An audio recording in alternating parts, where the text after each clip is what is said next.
하나님 말씀은 요나서 3장 1절에서 10절입니다. 구약성경 1133페이지 요나서 3장 1절에서 10절입니다. 요나서 3장 1절부터 공독하겠습니다. 여호와의 말씀이 요나에게 두 번째로 임하셨다. 너는 일어나 저 큰 성읍 니느웨로 가서 내가 너에게 말한 것을 그 성읍을 향하여 외쳐라. 그래서 요나는 여호와의 말씀대로 일어나 니느웨로 갔다. 니느웨는 사흘이나 걸어야 하는 매우 큰 성읍이었다. 요나가 그 성 안으로 들어가서 하루길을 가기 시작하면서 마치기를 이제 40일이 지나면 니느웨가 무너질 것이다 하니 니느웨 사람들이 하나님을 믿고 금식을 선포하며 그들 중 높은 사람들로부터 낮은 사람들에게 이르기까지 굵은 베옷을 입었다. 그 일이 니느웨 왕에게 전해지자 왕이 그의 왕자에서 일어나 그의 왕복을 벗고 굵은 베옷을 걸치고 제 위에 앉았다. 왕이 니느웨에 공포하여 말했다. 왕과 대신들이 칙령을 따라 명령한다. 사람이든 가축이든 소떼든 양떼든 아무것도 입에 대서는 안 되니 먹지도 말고 물도 마시지 않게 하여라. 사람이든 가축이든 모두 굵은 베옷을 걸치고 하나님께 힘써 부르짖으며 각기 자기의 악한 길과 자기의 손으로 행한 폭력에서 돌아오게 하여라. 하나님께서 뜻을 돌이키시고 그분의 맹렬한 진노에서 돌아서시면 우리가 멸망치 않을 줄 누가 알겠느냐. 하나님께서 그들이 행한 일들 곧 그들이 악한 길들로부터 돌이키는 것을 보시고 하나님께서 용서하셔서 그들에게 내리겠다고 말씀하신 재앙을 내리지 아니하셨다. 10절까지 봉독했습니다. 본문은 창세전에 하나님의 백성을 택하시고 구원하시는 하나님, 또 천지를 창조하시고 다스리시는 하나님, 또 지금도 살아계셔서 주권과 섭리 가운데 역사하시는 하나님에 대해서 증거하고 있습니다. 우리 성도는 날마다 이 하나님과 함께 한다는 것을 깨달아야 돼요. 그래야 우리가 모든 것을 하나님께 맡기고 또 하나님을 의지하며 하나님께서 주시는 기쁨과 평강 또 위로를 마음껏 누리며 살 수가 있습니다. 그래서 성도는 먼저 하나님의 속성을 알아야 합니다. 하나님이 어떤 분인지 알아야 합니다. 그러므로 이 시간 증거의 말씀의 제목은 인내와 능력과 긍휼의 하나님, 인내와 능력과 긍휼의 하나님이라는 제목으로 말씀을 증거하겠습니다. 첫째는 인내의 하나님에 대해서 증거하고 있습니다. 인내의 하나님. 여기 인내의 대상은 선지자 요나입니다. 이 본문 1절과 2절에 여호와의 말씀이 두 번째 요나에게 임했다고 했습니다. 거기 일어나 저 큰 성읍 니느웨로 가서 내가 너에게 말한 것을 그 성읍을 향하여 외치라고 했습니다. 이건 두 번째 임한 말씀이라고 한 걸 보면 첫 번째 그 임한 말씀은 그 요나서 1장 1절과 2절 읽어보세요. 1절 여호와의 말씀이 아미떼의 아들 요나에게 임하셨다. 너는 일어나 저 큰 성읍 니느웨로 가서 그 성읍을 향하여 외치라. 그들의 악행이 내 앞에까지 올라왔기 때문이다. 하나님께서 선지자 요나에게 명령하셨어요. 그런데 요나는 하나님의 말씀에 순종하지 않고 그 하나님께서 주신 사명을 피해서 도망갑니다. 그래서 1장 3절에 여호와의 얼굴을 피하려고 일어나 다시스로 도망가려고 요바로 내려갔다고 했어요. 자, 지금 요나가 있는 것을 지금 중심으로 하나님께서 가라고 명령하신 니느웨는 동쪽에 있고 또 요나가 도망가려고 하는 다시스는 서쪽에 있습니다. 하나님 동쪽으로 가라고 했는데 서쪽으로 지금 도망가는 요나. 그래서 우리가 이렇게 지도를 보면 이 다시스는 오늘날로 하면 스페인에 있습니다. 스페인에 있으니까 완전히 서쪽. 그 다음에 이 니느웨는 내륙에 위치한 동쪽에 있습니다. 그래서 지금 이 니느웨로 가지 않고 반대쪽으로 도망가려고 지금 메소포타미아 항구 도시인 요바로 내려갔습니다. 그래서 이 4절 이하에 이제 배를 타고 우리가 잘 아는 내용이에요. 도망가는 가운데 큰 폭풍을 만납니다. 하나님의 말씀을 순종하지 않고 도망가는 요나에게 큰 어려움이 닥친 겁니다. 여기서 우리가 알아야 될 것이 뭐냐면 하나님께서는 사랑하는 자가 말씀을 순종하지 않고 자기 뜻대로 가면 어려움을 당하게 하신다는 거예요. 어려움을 당하게 하시고 결국은 돌아와서 무릎 꿇고 하나님께 도움을 구하도록 하시는 게 하나님의 섭리입니다. 그게 참 하나님의 은혜예요. 그래서 이렇게 하나님의 그 어려움을 만나게 하는 목적은 그 돌아와서 바로 서게 하는 것. 이게 바로 하나님께서 사랑하는 자에게 베푸신 은혜입니다. 그래서 우리가 하나님 말씀대로 순종하지 않는데도 모든 일이 잘 풀린다고 좋아할 일이 아니에요. 우리가 하나님 말씀대로 잘 순종할 때 잘 되면은 그건 참 하나님 복 받는 길인데, 분명히 지금 내가 죄를 짓고 있고 분명히 하나님 말씀대로 잘 하지 못하는데도 모든 게 너무 잘 되고 있다. 그거는 기뻐할 일이 아닙니다. 그래서 이 4절에 보니까 배가 거의 부서지게 되었다고 했어요. 큰 폭풍을 만나서 배가 부서지게 되고, 그 다음에 5절에는 사람들이 각각 자기 신을 부르고 배를 가볍게 하려고 물건을 바다에 다 던졌다고 했습니다. 이때 요나는 무엇을 했는가? 배 밑창에 내려가서 쿨쿨 자고 있었어요. 깊이 잠들어 있다고 했습니다. 지금 자기가 잘못해서 이러한 어려움을 지금 당하고 있는데, 여러 사람들이 당하고 있는데 자기는 지금 자고 있어요. 여기서 우리가 깨달아야 될 것은, 우리도 신앙의 잠에 이렇게 깊이 들게 되면 지금 나 때문에 여러 가지 어려움을 당하고 있는데도 깨닫지 못한다는 거예요. 신앙의 잠이 들면 이와 같습니다. 저희 모습도 여기서 보여요. 우리 여러분들의 모습도 여기서 봐야 돼요. 지금 자기 때문에 여러 지금 사람들이 어려움을 겪고 있는데도 불구하고 자기는 도무지 모릅니다. 이 요나가 지금 이와 같은 상태에 있습니다. 자, 7절에 결국은 요나가 제비에 뽑혀 사람들에 의해서 바다에 던져졌어요. 자, 여기서부터 하나님께서 얼마나 섭리 가운데 준비를 잘 하셨냐면, 큰 물고기를 예비해 뒀다고 했습니다. 요나를 삼키게 하죠. 그걸 물에 빠지면 죽지요. 큰 폭풍 가운데 살아남을 자가 누가 있습니까? 근데 하나님의 섭리는 참 오묘해요. 이 요나가 바닷속에 빠졌는데 물고기를 준비해 놓으시고 그 물고기 뱃속에서 며칠 동안 있었죠? 3일 동안. 그걸 한번 상상을 해보면 극심한 고통이죠. 여기 그 스올이라는 단어가 나오죠? 읽어보세요. 2장 2절. 2절. 아뢰었다. 내가 나의 고난 중에 여호와께 부르짖었더니 내게 응답하셨고, 내가 서울의 깊은 곳에서 외쳤더니 주께서 나의 목소리를 들으셨습니다. 이 스올이라는 단어는 세 가지 의미가 있습니다. 지옥이라는 의미가 있고, 그 다음에 땅속 깊은 곳이라는 의미가 있고, 그 다음에 극심한 고통이라는 의미가 있어요. 여기 세 가지 중에서 무슨 뜻일까요? 여기서는 극심한 고통을 여기서 의미합니다. 거기 나와 있죠? 내가 나의 고난 중에 여호와께 부르짖었더니. 그 물고기 뱃속은 상당한 고통스러운 곳이에요. 그 얼마나 답답하겠나 상상을 해보세요. 물고기가 커봤자 얼마나 크겠어요. 또 물고기 가만히 있지 않고 올라갔다 내려갔다 하고, 우리 배멀리 해보신 분 알잖아요. 얼마나 그게 고통스러운데, 그러한 극심한 고통, 그게 하나님의 은혜예요. 그래도 하나님께서 요나를 회개시켜서 살리려고 하는 인내의 하나님이시기 때문에 이렇게 그러한 흑암 가운데 처하게 하신 겁니다. 여기서 해야 될 일이 있어요. 요나가 무엇을 했는가? 물고기 뱃속에서 기도했어요. 우리가 잘못했을 때 하나님의 은혜를 베풀어 주셔서 흑암을 만나기도 하고 이런 극심한 고통 가운데 처하기도 합니다. 하지만 그 가운데서 우리가 기도하면 되는 거예요. 그래서 요나가 거기 2장 6절 하반절에 여호와 나의 하나님께서 내 생명을 그 구덩이에서 건지셨습니다. 그 다음에 또 7절 하반절에도 내 기도가 주님과 주님의 성전에 이르렀습니다. 하나님께서 간절히 기도한 거예요. 기도만 한 것이 아니라 감사와 서원도 했어요. 9절 읽어보세요. 2장 9절. 9절.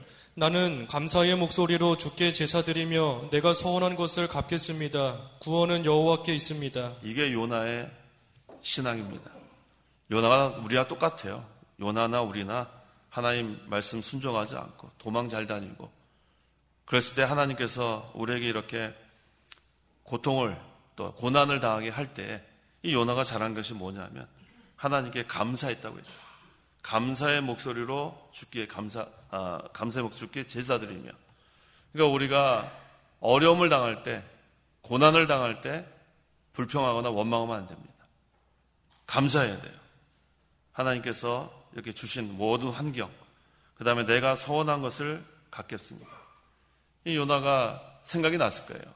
야, 하나님께서 지금 니느웨로 가서 이 복음을 선포하라고 했는데 그게 이제 생각이 난 거예요. 우리가 편안할 때는 하나님께서 우리에게 명하신 것들이 생각이 잘 나지 않아요. 그런데 고난을 당하면은 정신이 번쩍 듭니다. 야, 이게 하나님께서 나에게 주신 사명이 이것이구나. 이 요나는 그것을 깨달았어요. 그랬을 때 요나는 살려만, 여기 나와 있지 않지만 살려만 주시면 제가 서원한 거 갖겠습니다. 그렇게 기도하지 않았겠어요? 우리가 죽을 지경이 됐을 때는 정신이 바짝 나는 거예요. 살려만 주시면 내가 주를 위해 살겠습니다. 살려만 주시면. 그런데 참 우리가 간사한 게 살려주시면 또 안 하는 게 우리예요. 살려만 달라고 기도할 때는 언제고 또 살려주면 또 안 하고, 그런데도 하나님은 인내하시는 하나님이라는 거예요. 그러니까 우리가, 저도 그렇고 여러분들도 지금도 살아있는 거예요. 하나님께 서원 많이 했는데 제대로 갚은 게 없어도 하나님은 또 우리를 기다려주시는 거예요. 하나님. 그래서 여기 지금 이 인내의 하나님, 인내의 대상은 선지자 요나입니다. 그래서 이 요나가 이제는 거기 보시면 감사와 서원의 기도를 할 수 있는 시간을 하나님께서 허락해 주시고, 이제 3장 1절에 두 번째로 요나에게 말씀하신 거예요. 하나님의 말씀에 불순종하고 도망가던 요나였지만 하나님은 버리지 않아요. 하나님의 택한 백성을 절대로 버리지 않습니다. 고난과 고통을 당하게 하신 다음에 다시 바로 서게 하신 하나님, 그 인내의 하나님, 오래 참으신 하나님께서 지금 요나에게 다시 사명 감당할 수 있는 시간을 허락하셨어요. 또 하나님께서 인내하시는 그 대상이 누구냐 하면 죄인들이에요. 죄인들을 향해서 인내하시는 하나님. 그래서 에베소서 2장 1절에 하나님께서 허물과 죄로 죽었던 너희를 살리셨다. 하나님께서는 허물과 죄로 영원히 죽어 멸망당할 우리들을 살려주시는 하나님, 창세전에 택한 백성들을 다 구원해내시는 하나님, 아직도 남아있어요. 그래서 주님이 재림하시지 않는 거예요. 이제 남아있는 택한 백성이 다 구원받으면 그 다음에는 예수님이 재림하십니다. 그래서 지금도 그 백성들을 구원하기 위해서 오래 참으시는 그 하나님인 것을 우리가 알 수 있습니다. 그래서 하나님께서 오래 참아 주시기 때문에 우리가 살아있는 거예요. 그 인내의 하나님이 참 감사해요. 우리는 잘못해도 돌아오기를 또 기다리신 하나님, 그 하나님이 바로 우리 하나님이에요. 그래서 우리가 항상 그 인내의 하나님을 기억해야 합니다. 오래 참아주신 하나님, 또 참아주시면서 또 바로 서라고 우리에게 훈계하시는 하나님, 우리를 연단하시는 하나님. 그 목적은 뭐냐면 우리가 바로 서라는 거예요. 바로 서라. 우리가 편안하면 하나님 잊고 살 때가 많지만 이거 뭐 고난을 당하면 정신이 바짝 나는 거예요. 야, 이 하나님 아니면 살 수가 없구나. 물고기 뱃속에 들어가야 생각이 나는 거예요. 야, 이거 내가 왜 다시스로 도망갔을까? 그 극심한 수월의 고통을 당했을 때 이제는 하나님께 돌아오는 거예요. 하지만 하나님은 택한 백성은 절대로 버리지 아니하시고 돌아오고 계신 하나님의 그러한 인내하심, 오래 참은 있다는 거 우리가 기억해야겠습니다. 자, 두 번째는 능력의 하나님이에요. 오늘 본문 3절에서 9절까지 그 능력의 하나님에 대해서 증거하고 있는데 3절 읽어보세요. 3절. 그래서 요나는 여호와의 말씀대로 일어나 니느웨로 갔다. 니느웨는 사흘이나 걸어야 하는 매우 큰 성읍이었다. 니느웨가 얼마나 큰 성읍이냐면 사흘이나 걸어야 되는 그 엄청난 큰 성읍입니다. 4절. 4절. 요나가 그 성 안으로 들어가서 하룻길을 가기 시작하면서 외치기를 이제 40일이 지나면 니느웨가 무너질 것이다 하니, 하루 종일 전한 거예요. 이제는 하나님 주신 사명, 이제는 전력 다한 겁니다. 하루 종일 이제 40일이 지나면 니느웨가 무너질 것이다. 그래서 니느웨 사람들이 어떻게 했습니까? 5절부터 읽어보세요. 5절. 니느웨 사람들이 하나님을 믿고 금식을 선포하며 그들 중 높은 사람들로부터 낮은 사람들에게 이르기까지 굵은 베옷을 입었다. 그 일이 니느웨 왕에게 전해지자 왕이 그의 왕자에서 일어나 그의 왕복을 벗고 굵은 베옷을 걸치고 제 위에 앉았다. 왕이 니느웨에 공포하여 말했다. 왕과 대신들이 칙령을 따라 명령한다. 사람이든 가축이든 소떼든 양떼든 아무것도 입에 대서는 안 되니 먹지도 말고 물도 마시지 않게 하여라. 예, 왕을 비롯해서 모든 백성들이 금식하며 회개했다고 했습니다. 아무리 잘못했지만 하나님께 회개하면 그때 하나님의 능력이 나타나는 줄 우리가 믿어야 합니다. 하나님께 회개하는 자들, 그들에게 하나님이 큰 능력을 베푸시는 줄 알아야 돼요. 그래서 능력의 대상은 니느웨 백성입니다. 하나님의 말씀대로 선지자 요나가 니느웨로 가서 이제 40일 후면 그 성이 무너진다고 선포했어요. 그런데 니느웨 백성들이 누구를 믿었다고 했어요? 5절에? 그렇죠. 하나님을 믿었다고 했어요. 하나님을 믿었어요. 그 니느웨 백성들이 하나님 모르는 그런 사람들인데 이 요나가 선포했을 때 하나님을 믿고 그 다음에 금식을 선포하며 왕에서부터 모든 사람이 다 이제는 베옷을 입고 간절히 하나님께 회개하는 것. 이게 참 중요해요. 그래서 여기 이 말씀이 전해지고가 첫째죠. 이 니느웨에 가서 요나가 복음 선포한 게 첫째예요. 그 다음에 그것을 믿고 회개할 때 구원을 받는 겁니다. 순서가 그렇게 되는 거예요. 말씀이 전해지고 그 다음에 믿고 회개함으로 구원을 받는 것. 이것이 바로 하나님의 방법입니다. 말씀이 선포되는 것이 중요해요. 그래서 우리가 다 하나님의 말씀을 선포하는 도구로서의 사명을 감당해야 합니다. 이게 하나님의 방법이기 때문에 전도하지 않으면 안 돼요. 오늘도 가서 전도하신 분들 있죠? 우리 학교 가서 그 전도해야지만 그 하나님 택한 백성을 구원할 수 있습니다. 선교해야지만 그 하나님 택한 백성을 구원할 수 있어요. 그게 하나님의 방법이기 때문에 그렇습니다. 그래서 이처럼 니느웨 백성들이 하나님을 믿고 철저하게 회개했을 때 하나님께서 그 성읍을 구원해 주셨어요. 여기 요나서 2장 9절에 맨 마지막 줄에 뭐라고 했냐면 구원은 누구에게 있다고 했어요? 구원은 하나님께 있다. 여호와께 있습니다. 이걸 우리가 믿어야 돼요. 구원은 여호와께 있는 거예요. 하나님께서 택한 백성은 다 구원하십니다. 우리는 도구로 사용하시는 거예요. 그래서 하나님께서 원하시면 그 성읍 전체를 다 구원할 수 있어요. 그 나라 전체를 다 구원할 수 있어요. 아무리 군사력이 강하다고 그 나라가 세워지는 것이 아니에요. 하나님이 손대시면 그 나라는 금방 무너지는 거예요.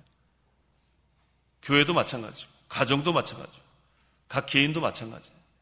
우리가 항상 그걸 알아야 돼요. 구원은 여호와께 있습니다라고 했어요. 우리를 구원하시는 그 하나님. 이 능력이 누구에게 임했냐면 하나님을 믿고 복음을 믿고 그 다음에 회개하는 자들에게 하나님의 능력, 구원의 능력이 임했다고 했습니다. 그래서 능력의 대상은 첫째는 니느웨 백성, 그 다음에 하나님께서 능력 베푸신 능력의 대상 둘째는 독생자 예수입니다. 에베소서 1장 20절 20절 하나님께서 그리스도 안에서 그 능력을 행하시어 그분을 죽은 자들 가운데서 살리시고 하늘에서 자신이 오른쪽에 앉히시어. 예, 하나님께서 능력을 베푼 대상은 독생자 예수예요. 예수님은 여기 우리 빌립보서 2장에 있는 말씀처럼 하나님이세요. 지극히 높은 하나님의 보좌 다 내려놓으시고 이제는 이 땅에 와서 고난당하시고 죽기까지 하나님의 말씀을 순종하셨습니다. 그런데 누구의 능력으로 다시 살렸어요? 하나님의 능력으로 다시 살렸습니다. 그래서 우리 기독교가 다른 종교와 다른 이유는 딱 한 가지예요. 부활의 종교이기 때문에 기독교는 유일한 구원의 길입니다. 부활이 있는 종교가 없어요. 부활이 있는 종교가. 그래서 이 기독교에만 생명이 있습니다. 다른 종교는 그 가르침만 남는 거, 그 다음에 그거 세운 사람들은 다 떠납니다. 하지만 예수님은 죽은 자 가운데서 하나님의 능력으로 부활하시고 그 다음에 지금도 우리와 함께 하신다는 거예요. 그래서 예수님을 믿는 자들은 이제는 예수님과 늘 함께하는 줄 믿으면 되는 거예요. 그래서 하나님께서 예수님을 능력으로 부활시킨 것처럼 우리도 다 부활하는 것을 믿으면 되는 거예요. 그래서 2000년 전에 예수님께서 이 땅에 오셔서 십자가에 달려 죽으시고 부활하실 때 예수님 믿는 사람들은 거기에 같이 죽었다가 같이 살아난 줄 믿으면 됩니다. 하나님의 능력으로. 그리고 또 이제 예수님께서 승천하실 때 우리도 같이 승천한 거예요. 또 여기 에베소서 1장 20절에 하늘에서 자신의 오른쪽에 앉히시오. 지금 우리도 하나님의 오른쪽에 같이 있는 거예요. 이게 잘 이해가 안 되시죠? 지난번에 제가 한번 증거했는데 그걸 잘 이해해야 됩니다. 하나님은 우리와 같은 이런 형태가 있는 분이 아니에요. 하나님은 영이시기 때문에 여기서 하나님의 오른쪽 뭘 상징하는 거예요? 권세와 능력을 상징하는 거예요. 권세와 능력. 그래서 예수님 믿는 성도들은 예수님과 함께 십자가에 달려 죽고 그 다음에 부활하고 승천하고 하나님 보좌 우편에 있다는 것은 뭐냐면 예수님 믿는 자는 예수님과 이제는 연합이 됐어요. 그래서 연합이 돼서 그리스도의 권세와 능력을 우리도 다 받아 누린다는 거예요. 그렇지 않은 장소를 생각하면 이게 이해가 안 되죠? 우리 몸은 지금 여기에 있는데 하나님 보좌 우편에 우리도 있다는 게 말이 안 되죠? 그걸 잘 이해를 못 해요. 그렇게 하면 이해가 안 됩니다. 하지만 그것은 영적으로 얘기하는 거예요. 영적으로. 하나님은 영이시기 때문에 장소, 우편, 오른편이 없어요. 그래서 하나님의 우편에 지금 있다는 뜻은 뭐예요? 하나님의 권세와 능력을 상징하는 거예요. 그래서 예수님 믿는 성도는 그리스도의 권세와 능력을 우리가 누리게 되는 거예요. 그리스도와 함께.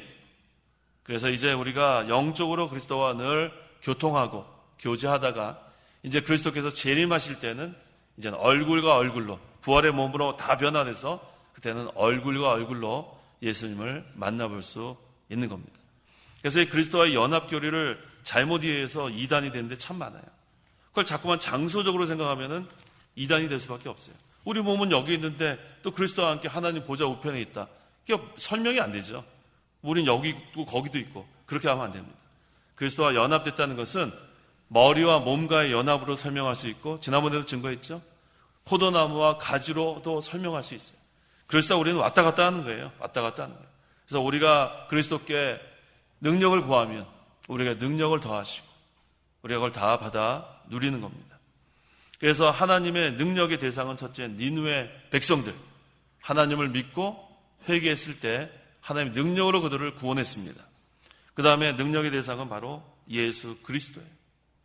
예수 그리스도를 죽은 자 가운데서 하나님의 능력으로 살리신 것. 그래서 예수님은 하나님의 능력과 지혜라고 했습니다. 고린도전서 1장 24절. 24절. 그러나 부르심을 받은 자들에게는 유대인에게나 헬라인에게나 그리스도는 하나님의 능력이며 하나님의 지혜이다. 예. 그리스도는 하나님의 능력이고 하나님의 지혜라고 했어요. 이것은 누구에게나 다 해당이 됩니다. 부르심을 받은 자들은 다 유대인이나 헬라인이나 이제는 그리스도를 믿는 자들은 다 하나님의 능력 또 하나님의 지혜가 우리에게도 임하는 거예요. 그리스도를 믿는 자들은 그래서 고린도전서에 우리가 다 어리석은 자들이었다고 했는데 이제 예수님 믿는 즉시 이제 우리가 다 어리석은 자가 아니라 지혜 있는 자가 된 거예요. 위로부터 오는 지혜. 그건 예수님으로부터 오는 지혜를 다 우리가 누리게 되는 겁니다. 자, 이제 하나님은 긍휼의 하나님. 첫째는 인내의 하나님. 오래 참아주시는 하나님. 회개하기를 기다려주시고 또 여러 가지 고난과 여러 가지 환난을 통해서 우리가 돌아오기를 기다려주시는 그 인내의 하나님. 두 번째는 능력의 하나님. 세 번째가 바로 긍휼의 하나님. 10절을 읽어보세요. 10절. 하나님께서 그들이 행한 일들 곧 그들이 악한 길들로부터 돌이키는 것을 보시고 하나님께서 용서하셔서 그들에게 내리겠다고 말씀하신 재앙을 내리지 아니하셨다. 네, 긍휼의 대상은 회개하는 백성이에요. 회개하는 백성. 자, 죄를 회개하고 악한 길에서 돌이키기만 하면 하나님이 긍휼을 베풀어 주는 거예요. 이 하나님이 참 긍휼이 너무너무 무한하신 거예요. 지금 살아있는 자체가 하나님의 긍휼의 대상입니다. 근데 여기서 우리가 분명히 알아야 될 것은 하나님께서 그들에게 내리시겠다고 말씀하신 재앙을 내리지 아니하셨다. 이걸 우리가 잘 알아야 합니다. 우리 개역 성경에는 뜻을 돌이켰다는 그런 표현을 썼는데 민수기 23장 19절.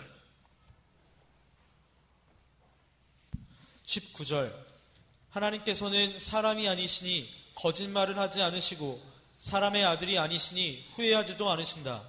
말씀하신 것을 어찌 실행하지 않으시겠으며.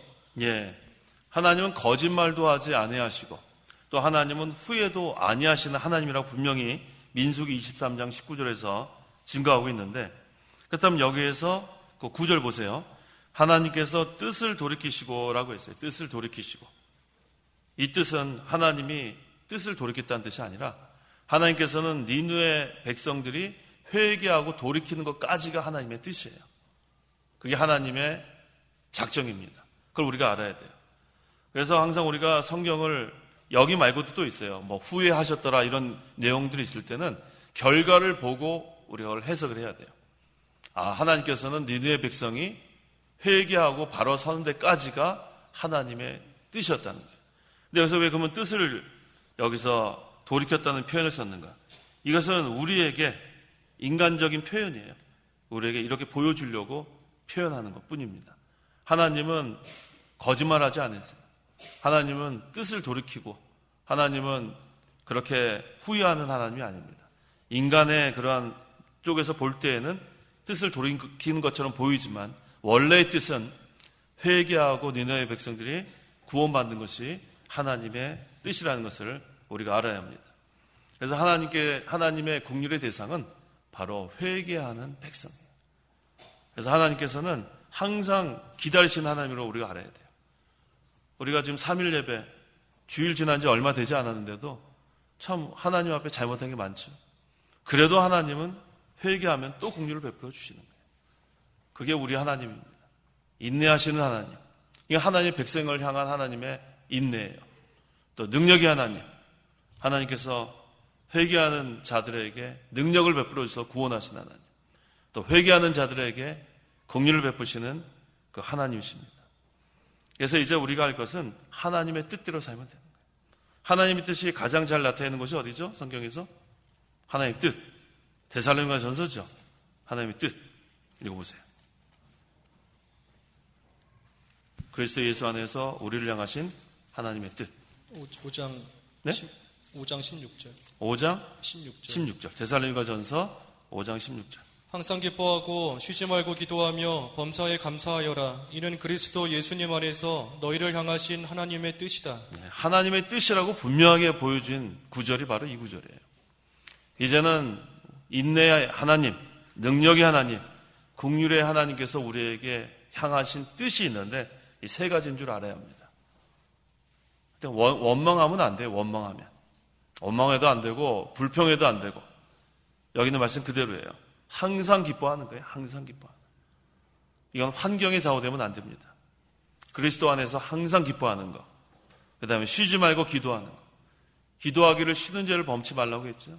기도 안 하면은 그건 능력이 없어요. 기도 안 하면. 또 기도 안 하면 그때부터 불평과 원망이 나옵니다. 우리가 이거 잘해야 돼요. 근데 뒤에 보면 그리스도 예수님 안이란 말이 계속 나오죠. 이는 그리스도 예수님 안에서. 그래서 항상 기뻐할 수 있는 조건이 뭐냐면 그리스도 예수님 안에서만 항상 기뻐할 수 있습니다. 그리스도 예수님 안에서. 예수님은 내 안에, 난 예수님 안에.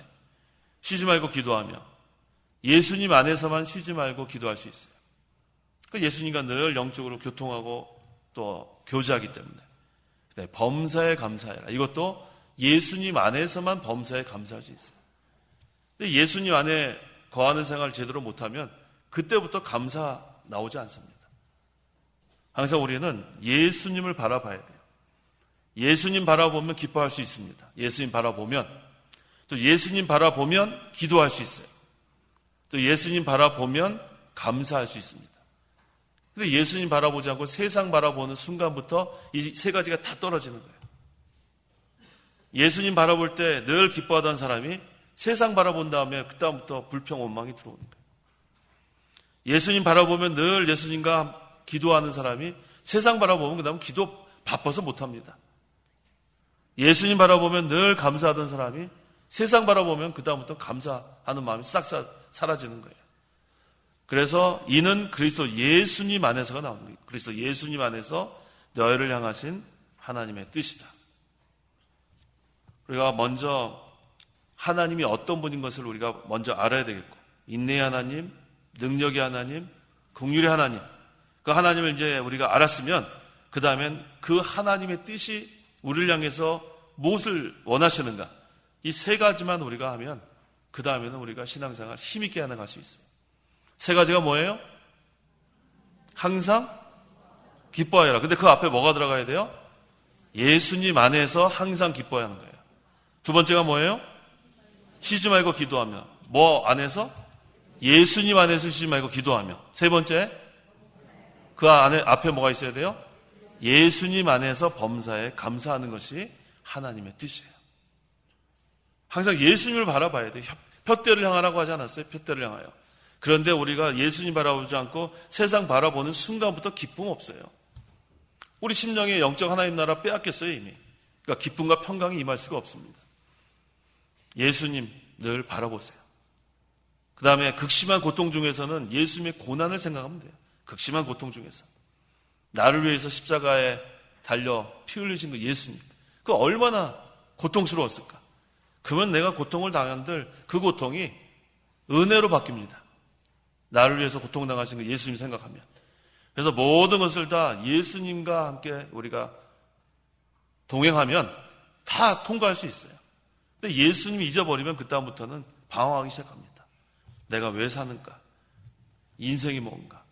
내가 지금 왜 여기 이렇게 예배당에 왜 이렇게 지금 나와 앉아있는가?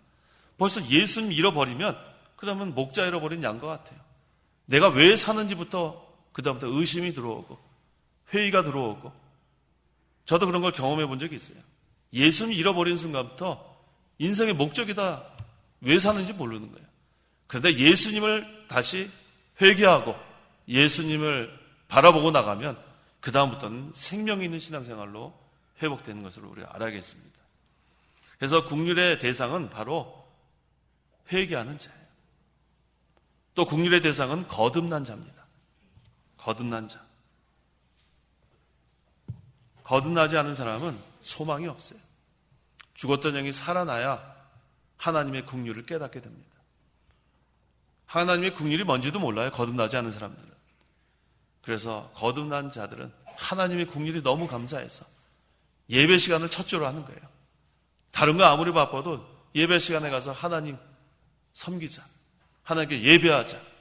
우선순위의 첫째를 예배해 두는 사람들은 거듭난 자들은 다 그렇게 될 수밖에 없어요. 구속의 은혜에 감사하고 하나님의 국률이 너무나 감사해서. 그래서 이제는 하나님의 국률로 사는 자들이에요. 나에게 베푸신 하나님의 국률, 인내하심.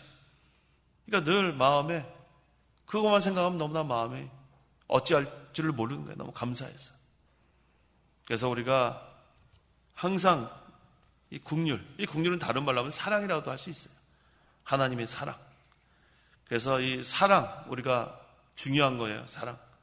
사랑이 없는 기쁨은 이기주의예요. 자기는 기쁜데 사랑이 없으면 그건 이기주의입니다. 그래서 우리가 선교할 때도 우리 옛날에 그 미션이라는 그 영화 보신 적 있어요? 미션?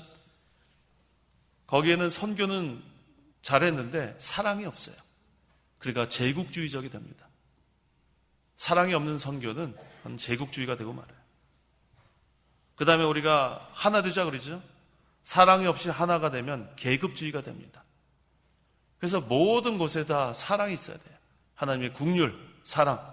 그래서 국률하심을 하나님께서 우리에게 베풀었기 때문에 이제 우리도 국률을 베풀어야 돼요. 그래서 항상 우리가 오늘 세 가지가 중요한 거예요. 오래 참으시는 그 하나님, 인내의 하나님, 또 능력으로 우리 죽었던 우리를 살리신 그 능력의 하나님, 그 다음에 우리가 잘못한 거 다 회개하고 주님께 돌아가면 국률을 베푸시는 국률의 하나님. 그 하나님께 우리도 이 시간 어떤 마음으로 나와야 되는가? 시편 34편 18절. 18절. 여호와께서는 상한 마음을 가까이 하시고 통회하는 영혼을 구원하신다. 네, 우리는 상한 마음, 통회하는 마음으로 나오기만 하면 돼요. 그러면 하나님께서 은혜를 베풀어 주십니다. 상한 마음. 우리가 하나님 앞에 나오면 교만할 자가 한 명도 없어요. 하나님 앞에 우리가 어떻게 교만할 수가 있어요? 그저 상한 마음, 통회하는 마음. 그러면은 그런 사람을 하나님께서 긍휼을 베풀어 주는 거예요. 긍휼을 베풀어 주시고 또 우리는 그 긍휼 다 이제 베풀 주신 그 긍휼을 또 나눠주고. 그래서 우리가 긍휼을 벌써 하나의 긍휼을 받은 자이기 때문에 이제 우리도 긍휼을 나눠줘야 돼요. 남에게 베푸는 자들. 사실 요나서는 이 구속사적으로 보면은 예수님의 십자가와 부활을 여기서 보여주는 예표입니다. 그래서 마태복음 16장 4절 보세요. 마태복음 16장 4절. 4절.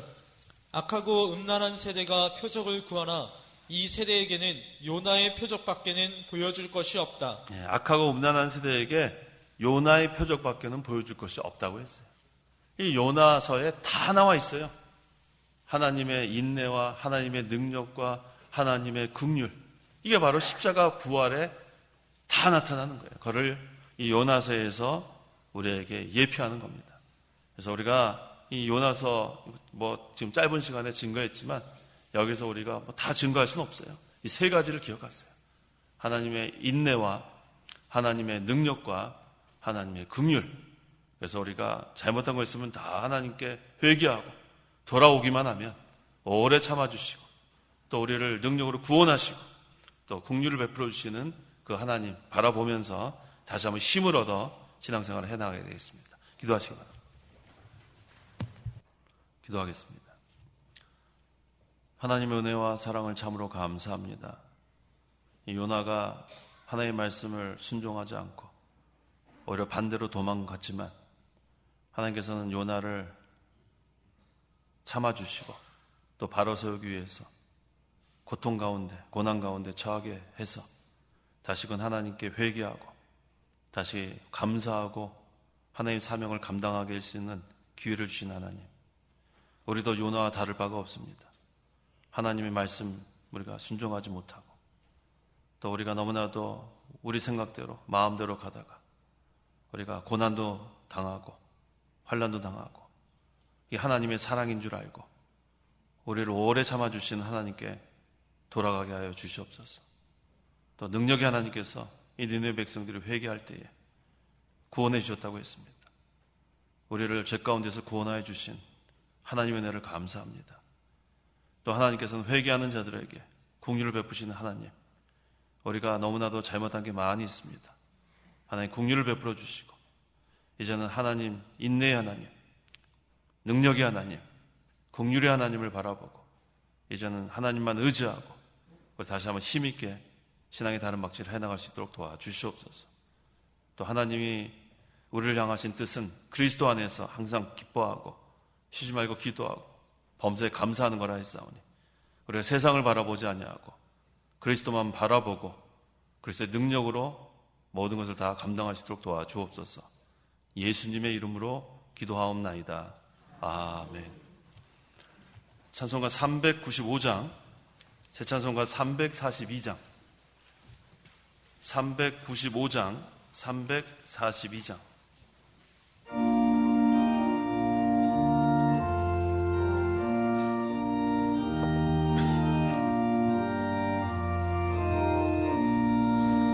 너 시험을 당해 범일치 말고 너 용기를 다해 꼭 물리쳐라. 너 시험을 이겨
편에